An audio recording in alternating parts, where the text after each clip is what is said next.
This is Chef Ajit, Faculty of Bakery and Confectionery Arts at Regency College of Hotel Management. Baking is not just my profession, but it has been my passion and source of happiness.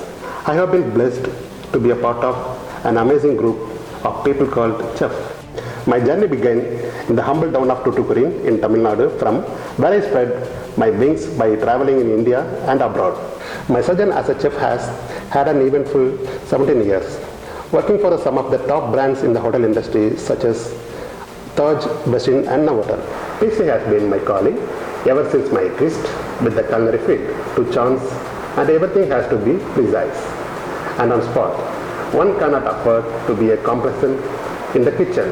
Eye for detail and knowledge of ingredients is the key here. As a pastry chef, I have always strived to be simple and creative. I always ensure that my product does the talking rather than me saying anything. Come and join with me on this incredible journey. The platform is yours now.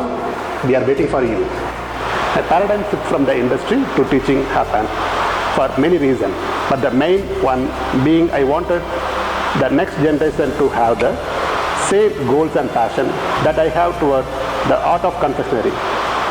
And what better way to achieve it than to teach? That's why I joined this amazing College of Regency that's offered me to teach my students the art form just the way I had pictured it. For anyone wants to learn baking and pastry and confectionery art, look no further, for Regency is here.